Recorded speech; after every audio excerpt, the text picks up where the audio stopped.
अस्सलाम वालेकुम। We will continue with thanatology. हमने पढ़ लिया था चेंजेस इन मसल्स। तो मसल्स में चेंजेस में हमने देखा था primary relaxation, rigor mortis and then secondary relaxation. ठीक है, तो रिगर मॉर्टिस हमने स्टार्ट करना है। इसका मैकेनिज़्म क्या है, इसको ब्रेक किया कैसे कर सकते हैं और इसके अपीयरेंस का सीक्वेंस क्या होता है। तो अगर इसके हम मैकेनिज़्म की बात करते हैं तो बेसिकली मॉलिक्यूलर डेथ होती है मसल सेल्स की। ठीक है, कि जब मॉलिक्यूलर लेवल पे हमारे मसल फिलामेंट्स की डेथ होगी तो उसको हम रिगर मॉर्टिस का नाम देंगे। इसका मैकेनिज़्म ये होता है कि डेथ के बाद एटीपी नहीं होती, जिसकी वजह से एक्टिन मायोसिन ब्रिजेस जो हैं वो टूट नहीं सकते, वो वैसे जॉइंट फॉर्म में ही रहते हैं, जिसकी वजह से कॉन्ट्रैक्शन प्रोलॉन्ग हो जाती है। ठीक है, so after death no ATP, actin myosin filaments टूट नहीं सकते, क्रॉस ब्रिजेस बने रहते हैं और जो मसल है वो बिल्कुल डिहाइड्रेटेड स्टिफ जेल की तरह हो जाता है। ठीक है, बिल्कुल एक सख्त रिजिड स्ट्रक्चर हो जाता है। तो इस टर्म को हम रिगर मॉर्टिस का नाम देते हैं। अब रिगर मॉर्टिस कब तक परसिस्ट करती है, वो तब तक रहती है जब तक कि मसल की ऑटोलाइसिस नहीं शुरू हो जाती, जो कि लेट साइंस आते हैं डेथ के, जिसमें मसल की ऑटोलाइसिस होना शुरू हो जाती है। तो रिगर मॉर्टिस तब तक रहेगी जब तक कि मसल फिलामेंट्स की डिग्रेडेशन वगैरह शुरू नहीं हो जाती। फिर आ जाते हैं ब्रेकिंग के मसल के रिगर मॉर्टिस को ब्रेक किस तरह से किया जाता है, by flexion and shifting body from scene of crime to mortuary. यानी कि सीन ऑफ क्राइम से हम ऑटोप्सी रूम तक ला रहे हैं या फिर डेड बॉडी को कहीं और ट्रांसफ़र कर रहे हैं, तो वहाँ पे क्या होगा कि रिगर मॉर्टिस को इस तरह ब्रेक किया जा सकता है। ठीक है, जॉइंट स्टिफ हुए हुए होंगे, मसल स्टिफ हुए हुए होंगे, लेकिन उनके जब हम मूवमेंट करेंगे तो उसकी वजह से रिगर मॉर्टिस को ब्रेक किया जा सकता है। और टाइम गुजरने के साथ साथ रिगर मॉर्टिस को ब्रेक करना उतना ही ज़्यादा मुश्किल होता जाएगा। तो ये जो चीज़ है, the difficulty in breaking rigor mortis, ये हमें टाइम सिंस डेथ के बारे में इंफॉर्मेशन दे सकती है कि डेथ को कितना टाइम हुआ है। ठीक है, उसके बाद आ जाते हैं अपीयरेंस। तो अपीयरेंस जो रिगर मॉर्टिस है, फर्स्ट इनवॉलेंट्री मसल्स, पहले इनवॉलेंट्री मसल्स के अंदर आएगी और फिर आपके वॉलेंट्री स्केलेटल मसल्स के अंदर अपीयर होगी और पैरालाइज मसल्स के अंदर भी रिगर मॉर्टिस अपीयर होगी। अच्छा, टेस्टिंग किस तरह की जाती है रिगर मॉर्टिस की? आईलिड्स को लिफ्ट करके चेक किया जाता है। ठीक है, जॉ को डिप्रेस करके देखा जाता है और नेक को बेंड करके देखा जाता है। ठीक है, जॉइंट्स को बेंड करके देखा जाता है, टोज़ और फिंगर्स को बेंड करके देखा जाता है। तो डिफरेंट जॉइंट्स पे मूवमेंट चेक की जाती है, या फिर मसल्स की या फिर बोन्स की, और अल्टीमेटली इससे हम रिगर मॉर्टिस को चेक करते हैं। Sequence of appearance of rigor mortis के सबसे पहले कहाँ पेयर होगा, फिर कहाँ, तो आईलिड्स में सबसे पहले अपीयर होगा। ठीक है, 3 से 4 घंटे में रिगर मॉर्टिस आईलिड्स में अपीयर हो जाएगा। उसके बाद फेस में अपीयर होगा 4 से 5 घंटे में। नेक और ट्रंक में अपीयर होगा 5 to 7 आवर्स में, और अपर लिम्स में होगा 7 to 9 आवर्स में, लोअर लिम्स में होगा 9 to 11 आवर्स में, और फिंगर और टोज़ में 11 से 12 आवर्स में। ठीक है, तो ये पूरा सीक्वेंस है कि पहले आईलिड्स, फिर फेस, फिर नेक, फिर अपर लिम, फिर लोअर लिम, और फिर फिंगर्स एंड टोज़ को वो इन्वॉल्व करेगा। नेक्स्ट हमारे पास एक टर्म है जिसको हम कहते हैं क्यूटिस एंसेरिना। क्यूटिस एंसेरिना ये होता है कि हमारे स्किन में जो मसल्स हैं जो हेयर से एसोसिएटेड हैं, उनको इरेक्टर पिलाई मसल्स कहते हैं, वो अफेक्ट होते हैं बाय रिगर मॉर्टिस। तो स्किन की बिल्कुल जो है वो ग्रैनुलर पकड़ अपीयरेंस हो जाती है, क्योंकि हेयर के नॉर्मल पैटर्न उस तरह से नहीं रहता। ठीक है, क्योंकि इरेक्टर पिलाई मसल्स ने उनको होल्ड करके रखा होता है। स्किन की जो अपीयरेंस है वो बिल्कुल ग्रेन्यूल्स लाइक हो जाती है, बिल्कुल जिस तरह से फट जाती है उस तरह की अपीयरेंस हो जाती है, जिसको क्यूटिस एंसेरिना कहते हैं, और वाइटिश अपीयरेंस हो जाती है। ठीक है, तो स्किन पैपिला स्टैंड आउट और अल्टीमेटली जो वाइटिश सी पूरी स्किन हो जाती है, दैट इज़ क्यूटिस एंसेरिना। स्टेजेस हम बात करते हैं रिगर मॉर्टिस की। तो नेक्स्ट हमारे पास है stages of rigor mortis. Rigor mortis के 3 स्टेजेस होते हैं। एक डेवलपिंग फेज़ होता है, यानी कि जिसमें रिगर मॉर्टिस स्टार्ट हो रही है, फर्स्ट 12 आवर्स में वो स्टार्ट होना शुरू होती है। ठीक है, तो ये हमारे पास डेवलपिंग फेज़ होता है। फिर इसका एक स्टैटिक फेज़ आता है जिसके अंदर वो वैसे ही रहती है, यानी उसकी मेंटेन्ड फॉर्म रहती है, और पासिंग ऑफ फेज जिसमें वो आहिस्ता आहिस्ता रिगर मॉर्टिस ख़त्म होता जाता है। तो नेक्स्ट 24 आवर्स में, यानी तीनों फेजेस को 12 आवर्स लगेंगे। 12 आवर्स में वो डेवलप करेगी, फिर 12 आवर्स में वो वैसे ही रहेगी, और फिर नेक्स्ट 12 आवर्स में वो ख़त्म होना शुरू हो जाएगी। उसके बाद ड्यूरेशन ऑफ रिगर मॉर्टिस, तो कमेंसमेंट यानी शुरू कब होगी, 2 to 3 आवर्स में हेड टू टो तक पहुंच जाएगी, 12 आवर्स में परसिस्ट करेगी नेक्स्ट 12 आवर्स के लिए, और ख़त्म हो जाएगी अगले 12 आवर्स में।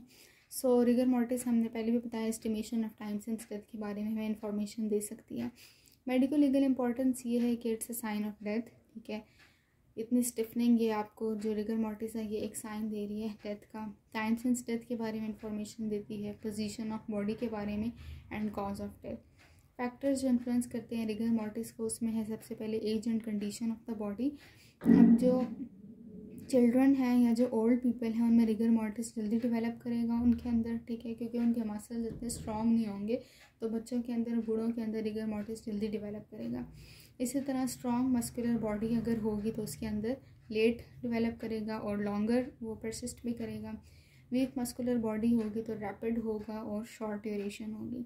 फिर मोड ऑफ डेथ की हम बात करते हैं तो डिफरेंट तरह की डेथ्स में जो रिगर मॉर्टिस का स्टार्ट होना और ख़त्म होना है उसका टाइम डिफरेंट होगा। जिस तरह अगर किसी को कोई क्रॉनिक इलनेस थी जो बहुत लॉन्ग लास्टिंग थी तो उसमें जो रिगर मॉर्टिस है वो जल्दी आएगा और जल्दी ख़त्म भी हो जाएगा। बिल्कुल इसी तरह स्ट्रिक्नीन पॉइजनिंग में भी होगा। सडन डेथ में क्या होगा कि रिगर मॉर्टिस बहुत देर से आएगा और देर तक रहेगा, ठीक है। फिर सराउंडिंग भी एक फैक्टर है। अगर बाहर ठंड है तो उसकी वजह से रिगर मॉर्टिस का प्रोसेस डिले हो जाएगा, स्लो होगा, देर से होगा और आहिस्ता आहिस्ता। और हीट है अगर तो एक्सिलरेशन यानी कि जल्दी हो जाएगा।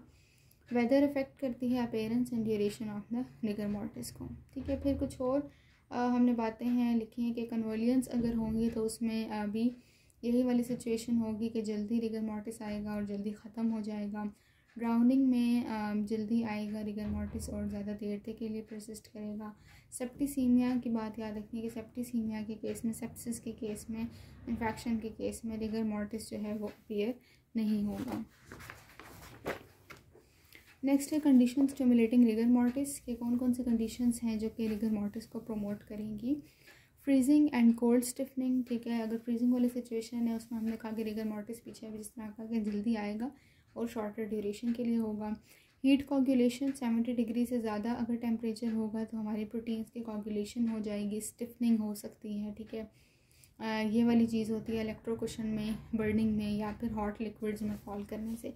प्यूट्रीफैक्शन जो है वो भी स्टिमुलेट करती है क्योंकि इसमें गैसेस होती हैं, ठीक है, वो भी रिजिडिटी को इन्हांस करती हैं मसल्स की, तो रिगर मॉर्टिस को प्रमोट करती हैं। इसी तरह एक कैडावेरिक स्पैज़म है। पुजिलिस्टिक एटीट्यूड क्या होता है कि हीट स्टिफनिंग और body assumes a posture which is on pugilistic attitude, यानी कि एक्सट्रीम हीट की वजह से एक बॉडी का जो पोस्चर होता है उसको हम कहते हैं पुजिलिस्टिक एटीट्यूड। क्या पोस्चर होता है कि इसमें आर्म्स और लोअर लिम्स सेमी फ्लेक्स हो जाते हैं, ठीक है, कि आपकी जो आर्म्स हैं और जो लोअर लिम्स हैं उनकी फ्लेक्शन हो जाती है लेकिन फुल फ्लेक्शन नहीं होती, और हैंड्स की बिल्कुल क्लेंचिंग होना शुरू हो जाती है, ठीक है, और नॉर्मल रिगर मॉर्टिस इसमें डेवलप नहीं करता। कैडावेरिक स्पैज़म आ जाते हैं, अगले टर्म है। कैडावेरिक स्पैज़म क्या है, मसल्स की स्टिफनिंग होती है after death without preceded by phase of primary relaxation. मतलब जो रिगर मॉर्टिस है उसके बारे में हमने कहा था कि उससे पहले प्राइमरी रिलैक्सेशन आता है, उसके बाद सेकेंडरी रिलैक्सेशन आता है, लेकिन जो कैडावेरिक स्पैज़म एक मसल्स की स्टिफनिंग है उससे पहले प्राइमरी रिलैक्सेशन का फेज़ नहीं आता, ठीक है, ये भी मसल्स की स्टिफनिंग की होती है। कंडीशन क्या है, सोमैटिक डेथ, ठीक है, को ये प्रेजेंट करती है। इमोशनल टेंशन और फिज़िकल एक्टिविटी, यानी कि बिफोर डेथ अगर बंदे ने कोई फिज़िकल एक्टिविटी की है उसके रिज़ल्ट में उसके मसल्स की बहुत ज़्यादा स्टिमुलेशन हुई है, या फिर कोई इमोशनल ट्रॉमा था उसके रिज़ल्ट में हो सकती है ओवर स्टिमुलेशन मसल्स की, और तब जो मसल स्टिफनिंग होगी that will be termed as cadaveric spasm. मतलब अभी हम आगे डिफरेंस भी करेंगे तो डिफरेंस हमें नज़र आ रहा है कि रिगर मॉर्टिस के लिए ज़रूरी है, रिगर मॉर्टिस के लिए कोई ऐसा कंडीशन नहीं है, कोई एक्टिविटी कुछ ना हो वो उसने डेवलप होना ही होना है, ठीक है, लेकिन कैडावेरिक स्पैज़म के लिए ज़रूरी है कि before death the person should be in the state of the physical activity. Medical legal importance ये है कि सडन डेथ, ठीक है, उसके रिज़ल्ट में इसको हमें देखना पड़ता है कि कैडावेरिक स्पैज़म तो नहीं है। फिज़िकल एक्टिविटी के बारे में बताता है, नेचर ऑफ द डेथ के बारे में, और आइडेंटिफिकेशन ऑफ द एजेलियंट में भी हेल्प कर सकता है। अच्छा, कैडावेरिक स्पैज़म की कुछ इंपॉर्टेंट बातें हैं कि इसकी अकरेंस क्या है, इसका ओरिजिन क्या है और इसकी इंपॉर्टेंस क्या है। Occurrence small group of muscles which are in physical activity, ठीक है, फॉर एग्जांपल फिजिकल एक्टिविटी अगर फाइटिंग है तो फिर जो हैंड के मसल्स हैं उनके अंदर सिर्फ स्टिफनिंग अपेयर होगी, ठीक है, तो Aahista Aahista small group of muscles में ये, लेकिन ऐसे ऐसे ये आगे परसिस्ट नहीं कर सकती क्योंकि ये जो मसल्स बस एक्टिविटी में थे वही मसल्स में आपको ये स्टिफनिंग नज़र आएगी, ठीक है, हाथ के या फिर जहाँ के भी ओरिजिन क्या है, नॉर्मल स्टिमुलेशन होती है मसल्स की, और medico legal importance of formally grasp object, ठीक है। कि फॉर एग्जांपल अगर ड्राउनिंग की हम एग्जांपल लेते हैं, ठीक है, ड्राउनिंग के केस में क्या होता है कि किसी बंदे ने ड्यूरिंग स्ट्रगल, ठीक है, कोशिश की अपने आप को बचाने की और किसी चीज़ को अपने हाथ में पकड़ लिया, तो वो उस चीज़ को उसने ग्रास्प कर लिया टाइटली और आपके मसल्स भी उसके स्टिफ हो गए उसकी वजह से, ठीक है, आफ्टर डेथ। तो वो एक मेडिको लीगल इसका इंपॉर्टेंस है कि वो चीज़ हमें कैडावरिक स्पैज़म के बारे में इंफॉर्मेशन देती है, ठीक है। तो वो कॉज ऑफ डेथ के बारे में भी बता सकती है। कैडावरिक स्पैज़म और रिगर मॉर्टिस में डिफरेंस क्या है। Cadaveric spasm certain group of voluntary muscles, जाहिर बात है फिजिकल एक्टिविटी में इंसान अपने वॉलंटरी मसल्स ही यूज़ करेगा, तो इसमें certain group of muscles involve होते हैं, जबकि रिगर मॉर्टिस में, और जो रिगर मॉर्टिस है इसमें वॉलंटरी इनवॉलंटरी दोनों मसल्स इन्वॉल्व होंगे, ठीक है। कैडावरिक स्पैज़म आपको आइडिया देता है about the manner of death, कि डेथ हुई किस तरह से, ठीक है, जबकि रिगर मॉर्टिस हमें आइडिया देता है अबाउट टाइम सिंस डेथ, कि कितनी देर पहले डेथ हो चुकी है, ठीक है, according to the level of the stiffening. Cadaveric spasm में कोई प्राइमरी रिलैक्सेशन का फेज़ नहीं आता, जबकि रिगर मॉर्टिस में हमने कहा कि एक प्राइमरी रिलैक्सेशन का फेज़ आता है। कैडावरिक स्पैज़म में मार्क्ड कॉन्ट्रैक्शन होती है, ठीक है, काफ़ी ज़्यादा कॉन्ट्रैक्शन है, जबकि रिगर मॉर्टिस में कम मतलब इतनी प्रोमिनेंट नहीं होती। कैडावरिक स्पैज़म का मैकेनिज़्म अननोन है, बस हम जनरली कह देते हैं कि मसल स्टिमुलेशन की वजह से है, जबकि रिगर मॉर्टिस का एक प्रॉपर्ली क्रॉस ब्रिजेस वाला मैकेनिज़्म पता है सबको। कैडावरिक स्पैज़म में कुछ कंडीशंस ज़रूरी हैं, लाइक फिजिकल एक्टिविटी या इमोशनल टेंशन वगैरह, जबकि रिगर मॉर्टिस ने हर किस्म की डेथ में होना ही होना है अपेयर, ठीक है। सो नेक्स्ट हम आ जाते हैं late signs of death. Late signs of death में हमने अर्ली साइंस कर लिए, ठीक है, loss of sensibility, ECG rhythm ख़त्म हो जाना, हार्ट बीट रुक जाना, रिस्पायरेशन का अरेस्ट हो जाना, वो सारे अर्ली साइंस थे, वो सारे आपके पास इमीडिएट साइंस थे, ठीक है। उसके बाद हमने अर्ली साइंस किए लाइक ये रिगर मॉर्टिस और ये सब changes in eyes, changes in muscles, changes in skin, वो सारे अर्ली साइंस। अब हम आते हैं लेट साइंस ऑफ डेथ पे, तो उसमें मेनली 3 बातें आती हैं, putrefaction, adipocere formation and mummification. Adipose formation is also known as saponification. Putrefaction is the most important one. Putrefaction जो है वो एक साइन ऑफ डेथ है, लेट साइन ऑफ डेथ है, और ये लास्ट चेंज है आफ्टर डेथ, ठीक है। इसके अलावा इसमें क्या होता है कि ऑर्गेनिक टू इनऑर्गेनिक फॉर्म, यानी कि जो बॉडी के अंदर ऑर्गेनिक मैटर होता है आहिस्ता आहिस्ता एंजाइम्स उसको डिग्रेड करते रहते हैं और वो इनऑर्गेनिक में कन्वर्ट होता जाता है, ठीक है, बॉडी डिग्रेड होती जाती है। सो मैकेनिज़्म क्या होता है प्यूट्रिफैक्शन का, कि इसमें ऑटोलाइसिस होती है, release of different enzymes release होते हैं जो कि टिश्यूज़ को ब्रेक करते जाते हैं, और ये प्रोसेस डेथ के 3 से 4 घंटे बाद शुरू होता है और दिनों तक कंटिन्यू करता रहता है। बैक्टीरियल एक्शन जो है, ज़ाहिर बात है बैक्टीरियाज एक्ट करेंगे, ठीक है, बॉडी के ऊपर। उसके रिज़ल्ट में 3 बातें होती हैं कि एंजाइम्स पे एक्ट करेंगे तो आपके जो कार्बोहाइड्रेट्स, फैट, लिपिड, प्रोटीन, इनकी डाइजेशन होना शुरू हो जाएगी, और बैक्टीरिया जो होंगे वो एरोब्स और एनारोब्स दोनों ही इसके अंदर इन्वॉल्व होंगे। इसके अलावा और डिफरेंट बातें हैं जो बैक्टीरियल ग्रोथ को प्रमोट करती हैं, लाइक एयर है, वार्म टेम्परेचर है, मॉइस्चर है, ठीक है, इसकी वजह से भी प्यूट्रिफैक्शन इन्हांस हो जाएगी। सो सीक्वेंस ऑफ प्यूट्रिफैक्टिव चेंजेस में सबसे पहले आते हैं कलर चेंजेस। कलर चेंजेस में सबसे इंपॉर्टेंट बात यह है जो MCQ में आती भी है, greenish discolouration of skin over the caecum. जो हमारा सीकम वाला पोर्शन है वहाँ पे 12 से 24 आवर्स के अंदर जो ग्रीनिश डिस्कलरेशन आती है, this is the first sign of the putrefaction, ठीक है। फिर क्या होता है उसके बाद discolouration under surface of liver के सरफेस के नीचे भी डिस्कलरेशन होगी, ठीक है, लेकिन जो विजिबल साइन है वो ये सीकम वाला है। फिर हाइड्रोजन सल्फाइड और हाइड्रोजन सल्फाइड रिलीज़ होती है, वो हीमोग्लोबिन से रिएक्ट करके सल्फा मेथमोग्लोबिन बनाती है, ठीक है। मोज़ाइक अपीयरेंस हो जाती है आपकी वेंस की मार्बलिंग होना शुरू हो जाती है 36 से 48 आवर्स में। फिर है गैसेस ऑफ प्यूट्रिफैक्शन। तो प्यूट्रिफैक्टिव गैसेस हमारे पास हाइड्रोजन सल्फाइड है, अमोनिया है, मीथेन है। इसमें 2 बातें हैं कि 12 से 18 आवर्स में जो गैसेस हैं वो इंटेस्टाइन्स के अंदर कलेक्ट होना शुरू हो जाती हैं। 18 से 36 आवर्स में गैसेस टिश्यूज़ में चली जाएंगी, इसी तरह हॉलो विजरास में। गैसेस जब इंक्रीज़ होते हैं तो cadaver floats in water as in cases of drowning, ठीक है, कि जिस तरह ड्राउनिंग के केसेस में भी क्या होता है कि बॉडी फ्लोट कर रही होती है, खैर वो तो आप थर्स्ट की वजह से ज़्यादा फ्लोट करती है, उसमें प्यूट्रिफैक्शन का इतना रोल नहीं होता, लेकिन नॉर्मल जो प्यूट्रिफैक्टिव चेंजेस होते हैं उनके अंदर क्या होता है कि प्यूट्रिफैक्टिव गैसेस बेसिकली प्रोड्यूस हो रही होती हैं, ठीक है।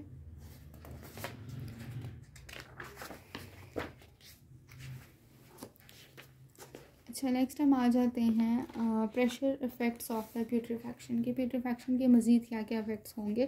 सबसे पहले है ब्लॉटिंग ऑफ द फीचर्स, ठीक है, कि फेस के अंदर क्या क्या चेंजेस होंगे। स्वेलिंग होगी, ठीक है, जिसका कलर आहिस्ता आहिस्ता चेंज होता जाएगा 36 से 48 आवर्स के अंदर।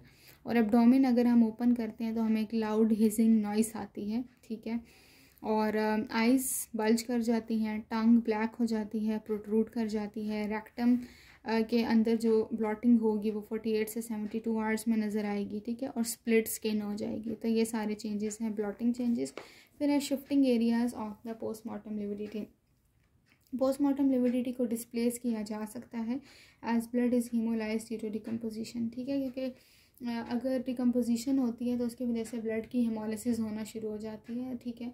तो हमने पोस्टमार्टम लिविडिटी में ये कहा था कि ब्लड की स्टेसिस हो गई है, ब्लड बिल्कुल रुक गया है। तो अगर इस स्टेज पे डिकम्पोजिशन पे ब्लड की दोबारा हेमोलिसिस होगी तो उसकी मूवमेंट शुरू हो जाएगी। इसका मतलब पोस्टमार्टम लिविडिटी की जो साइट है वो चेंज हो सकती है, ठीक है। फिर changes in the skin, hair and wounds, इसमें आपके पास आ जाते हैं प्यूट्रीफैक्टिव ब्लिस्टर्स, ठीक है, जो स्किन के ऊपर फ्रेश स्कार या ब्लिस्टर बनते हैं 36 से 48 आवर्स में। और डी ग्लविंग, यानी बिल्कुल स्किन जो है वो ग्लव की तरह बाहर निकल जाती है, इसमें 48 से 72 आवर्स हैं। पोस्टमार्टम ब्लीडिंग और frothing from the nose and mouth, ठीक है। उसके बाद क्या होता है कि एम्पटिंग ऑफ हार्ट, ठीक है। अच्छा, उसके बाद जो है वो एम्पटिंग ऑफ हार्ट, तो एम्पटी वेल्वुलर, बिल्कुल आपके पास जो है वो जो पूरा वास्कुलर ट्री है हार्ट का वो बिल्कुल एम्पटी नज़र आता है। Changes in appearance of the genitalia में क्या होता है कि स्वेलिंग ऑफ जेनिटेलिया, ठीक है। और 48 से 72 आवर्स में जो सर्विक्स है और यूट्रस है वो प्रोट्रूड कर जाता है। उसके बाद जो अगला चेंज है प्यूट्रीफैक्शन में, that is the appearance of maggots, ठीक है। मैगोट्स जो होते हैं वो अपीयर होना शुरू हो जाते हैं। Maggots are the specific micro organisms. So nose में, माउथ में, विजाइना में और एनस में जो फ्लाइज आती हैं वो अपने एग्स देती हैं 18 से 36 आवर्स में, ठीक है। वो एग्स डेवलप करते हैं मैगोट्स में, या फिर जिनको लार्वा कहते हैं। वो 24 आवर्स में जो है वो बन जाती हैं लार्वा, ठीक है। फिर लार्वा से आगे प्यूपा बनता है 4 से 5 आवर्स में, और वो फिर दोबारा अडल्ट फ्लाइज बनते हैं 4 to 5 डेज़ में, ठीक है। यानी कि प्यूट्रीफैक्शन के रिज़ल्ट में वहाँ पे जो मैगोट्स आ रहे हैं वो अपने एग्स दे रहे हैं और वहाँ पे वो रिप्रोड्यूस कर रहे हैं। फोरेंसिक एंटोमोलॉजी क्या चीज़ है? The study of insects that इन्फेस्ट a dead body, ठीक है, कि एक डेड बॉडी पे इंसेक्ट्स आ गए हैं, वो अपना एक्शन वहाँ पे परफॉर्म कर रहे हैं, वो वहाँ पे रिप्रोड्यूस कर रहे हैं। उस वक्त जो स्टडी की जाती है दैट इज़ फोरेंसिक एंटोमोलॉजी, जो उन इंसेक्ट्स की स्टडी की जाती है। बाकी सीक्वल में एक्सटर्नल और इंटरनल चेंजेस हैं। एक्सटर्नल चेंजेस में टीथ जो है अपने सॉकेट से बिल्कुल लूज़ हो जाएंगे, निकलना शुरू कर देंगे, और टीथ की पिंक अपीयरेंस होना शुरू हो जाएगी।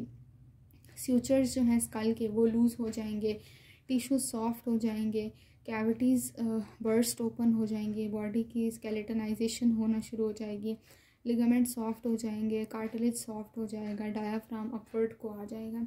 इंटरनल फीचर्स में स्टमक, लिवर और ब्रेन में चेंजेस आएंगे। स्टमक में क्या होगा कि डार्क रेड इरेगुलर पैचेस बनना शुरू हो जाएंगे, ठीक है, और परफोरेशन होगी, डिसकलर्ड स्लगिंग होगी, वाइटल रिएक्शन ऑफ कोर्स रुक जाएगा कि वाइटल रिएक्शन लिविंग के अंदर होता है।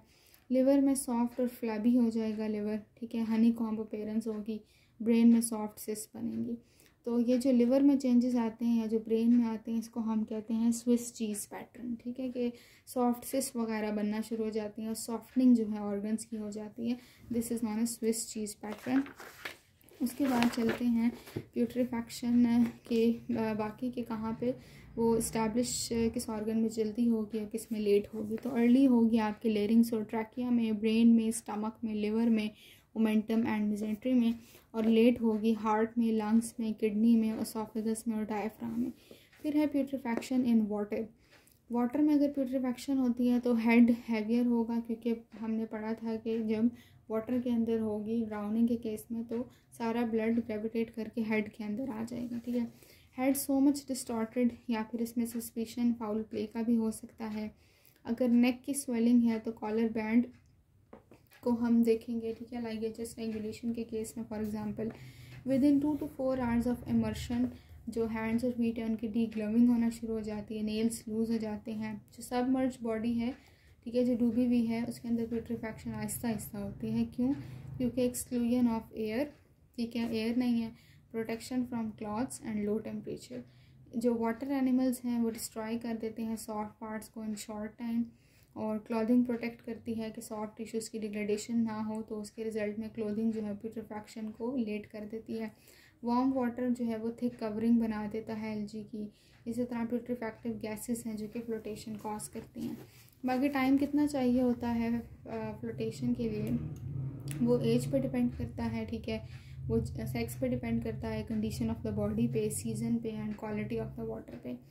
अगर एज है, न्यू बॉर्न है या इन्फेंट्स हैं, उनको कम टाइम लगेगा फ्लोट करने में। और जो जेंडर की बात करें तो फीमेल्स में फैट कंटेंट ज़्यादा होता है, उन्हें कम टाइम लगेगा। कंडीशन ऑफ बॉडी की बात करें तो क्लोथ बॉडीज़ जो है उनके अंदर एयर ट्रैप हो जाती है। सीजन्स की अगर हम बात करें तो समर में भी फ्लोटेशन का कम टाइम लगेगा। और क्वालिटी ऑफ वाटर में, सी वाटर में जो फ्लोटिंग होगी रैपिडली होगी। फैक्टर कौन कौन से हैं? जनरल फैक्टर जो प्यूट्रिफैक्शन को अफेक्ट करते हैं, वार्मथ एंड क्लॉथिंग। हमने ये कहा कि अगर वार्म टेम्परेचर होगा या फिर क्लोथ होंगे तो वो फिर प्यूट्रिफैक्शन को ज़्यादा प्रोलॉन्ग कर देते हैं, ठीक है। प्यूट्रिफैक्शन 10 डिग्री पे शुरू होती है, 37 डिग्री पे वो फास्ट होती जाती है। मॉइस्चर की अगर मैं बात करूँ तो जितना ज़्यादा मॉइस्चर होगा प्यूट्रिफैक्शन उतनी ही ज़्यादा होगी, ठीक है। और ब्रेन जो है वो अर्ली डिकम्पोज करता है as compared to nail, hair, teeth and muscles because of the high liquid content in brain, ठीक है सब, ठीक है। और एयर है डिकम्पोजिशन को फेवर करती है। मैनर ऑफ ब्यूरियल, यानी कॉफिन के साथ अगर किसी को बरी करेंगे तो उसके अंदर प्यूट्रिफैक्शन का उतना ही टाइम होगा, लेकिन अगर विदाउट कॉफिन करेंगे तो ऑफकोर्स प्यूट्रिफैक्शन जल्दी हो जाएगी, ठीक है। और डीप ग्रेव्स के अंदर भी प्यूट्रिफैक्शन स्लो होती है। फिर इंटरनल फैक्टर्स पे आ जाते हैं तो age and condition of body. Flat and flabby body होगी तो रैपिड प्यूट्रिफैक्शन होगी, लीन और ड्राई होगी तो उसमें स्लो प्यूट्रिफैक्शन होगी। सेक्स पे डिपेंड करता है कि after death of women, after child birth, ठीक है, चाइल्ड बर्थ के बाद प्यूट्रिफैक्शन रैपिड होती है। कॉज ऑफ डेथ पे डिपेंड करता है कि अगर सेप्टिसीमिया है प्यूट्रिफैक्शन तेज़ी से होती है, कोई वास्टिंग डिजीज़ है, कोई लॉन्ग टर्म डिजीज़ है तो उसमें प्यूट्रिफैक्शन स्लो होती है, ठीक हो गया। अच्छा, डिसएडवांटेजेस क्या है प्यूट्रिफैक्शन के? Difficulty in identification of tissue, कि अब वो बॉडी प्यूट्रीफाई कर गई है, प्यूट्रिफैक्टिव गैसेज हैं, वहाँ बैक्टीरिया ग्रो कर रहे हैं, उधर इंसेक्ट्स आए पड़े हैं, तो वहाँ पे आप टिश्यू को आइडेंटिफाई उस वक्त नहीं कर सकेंगे। दूसरी क्या चीज़ है कि केमिकल रिएक्शंस प्रोड्यूस होते हैं बिल्कुल वैसे ही जैसे कुछ टॉक्सिक कंपाउंड बनाएंगे, तो उसके रिज़ल्ट में भी आपको मसला होगा आइडेंटिफिकेशन में। वोलेटाइल सब्सटेंसेस रिलीज़ होना शुरू हो जाएंगे, थाइल अल्कोहल बनना शुरू हो जाएगा, ये डिसएडवांटेज है। बॉडी फार्मिंग क्या चीज़ है? Study of dead bodies for the purpose of gaining understanding of decomposition process and estimation of time since death. Dead bodies को पढ़ा जाता है कि डिकम्पोजिशन का प्रोसेस समझने के लिए कि उनमें किस तरह डिकम्पोजिशन होती है, और उससे टाइम सिंस डेथ को मेजर किया जाता है। This phenomena is known as body farming. अच्छा, नेक्स्ट हमारे पास है एडिपोसियर फॉर्मेशन, जो कि सेकंड लेट साइन है। फर्स्ट लेट साइन प्यूट्रिफैक्शन हम पढ़ चुके हैं, अगला लेट साइन है एडिपोसियर, और उसके बाद आ जाएगा ममीफिकेशन। एडिपोसियर फॉर्मेशन को सेपोनिफिकेशन भी कहते हैं, ठीक है। इसमें क्या होता है, ये भी मॉडिफाइड फॉर्म है प्यूट्रिफैक्शन की ही, लेकिन इसके मैकेनिज्म में ये है कि जो अनसेचुरेटेड लिक्विड फैट पड़ा हुआ है बॉडी के अंदर, उस पर डिफरेंट ऑर्गेनिज्म एक्ट करते हैं, स्पेशली क्लोस्ट्राइडिया, और वो कन्वर्ट कर देता है उसको सेचुरेटेड सॉलिड फैट में। अब कुछ फैक्टर्स हैं जो एडिपोसियर फॉर्मेशन को प्रमोट करते हैं, लाइक मॉइस्चर है, वार्म टेम्परेचर है, और डायमिनिशन ऑफ एयर है। बाकी क्या है, कंपोजिशन जो आपकी एडिपोसियर्स बनेगी है, जैसे पॉनिफिकेशन होगी, वो येलोइश वाइट और चीज़ी वैक्स लाइक अपीयरेंस बॉडी की होना शुरू हो जाएगी। स्पेसिफिक ओडोर होगा जिसको ऑफेंसिव ओडोर, ठीक है, यानी पंजेंट ओडोर होगा, सॉफ्ट और मॉइस्ट बॉडी हो जाएगी। लोकेशन क्या है, cheeks, breast, बटक and abdomen. Of course जहाँ पे फैट का कंटेंट बॉडी में ज़्यादा है, जिस तरह चीक है, ब्रेस्ट है, बटक है, एब्डोमेन है, वहाँ पे आपके पास जल्दी होगी, और इन्फेंट्स में पूरी बॉडी में हो जाएगी, क्योंकि फैट कंटेंट तब कम होता है इन्फेंट में। टाइम रिक्वायर्ड समर में 3 वीक्स, ठीक है, अडल्ट लिम में 3 to 6 वीक, और होल बॉडी में 12 मंथ। मेडिकल लीगल इंपॉर्टेंस वही है कि आइडेंटिफिकेशन ऑफ पर्सन के लिए है, ठीक है, कि अगर उसमें वही वाली बात है कि फैटी जो लोग जिस तरह फीमेल्स हैं, ठीक है, उनके अंदर जल्दी हो गया एडिपोसियर फॉर्मेशन। कॉज ऑफ डेथ में ये कर सकते हैं, टाइम सिंस डेथ में ये कर सकते हैं, और नेचर ऑफ प्लेस के वो मॉइस्ट थी या फिर ड्राई थी, क्योंकि एडिपोसियर फॉर्मेशन मॉइस्ट एनवायरनमेंट में होती है। तीसरा लेट साइन है ममीफिकेशन। ममीफिकेशन भी मॉडिफिकेशन ही है प्यूट्रीफैक्शन की। Dehydration and desiccation of body tissue and viscera, बिल्कुल विजरा का सूख जाना, डिहाइड्रेट कर जाना, डेसिकेट कर जाना, that is known as mummification. Conditions क्या होती हैं? वैसे ही कंडीशन चाहिए जो एडिपोसेल फॉर्मेशन के लिए हैं, लेकिन एक और कंडीशन है कि हाई एटमॉस्फेरिक प्रेशर भी रिक्वायर होता है और ये बरिड सॉइल के अंदर ये प्रोसेस होना शुरू होता है और वार्म एंड ड्राई कंडीशंस इसको रिक्वायर होती हैं। ये थोड़ा सा डिफरेंस है, ठीक है, क्योंकि पीछे वाली दोनों को मॉइस्ट कंडीशन चाहिए थी। लोकेशन और time, lips, nose, fingers, toes mummifies first, ठीक है। जो आपकी लिप्स, नोज और फिंगर है पहले वो ममीफाई करते हैं, ड्राई लेदरी स्किन हो जाती है और विजरा श्रंक कर जाते हैं। टाइम रैपिड इन इन्फेंट्स में जल्दी होती है। मेडिकल लीगल इंपॉर्टेंस में आइडेंटिफिकेशन है, कॉज ऑफ डेथ मैयर करने के लिए, टाइम सिंस डेथ मैयर करने के लिए और नेचर ऑफ द प्लेस बताता है।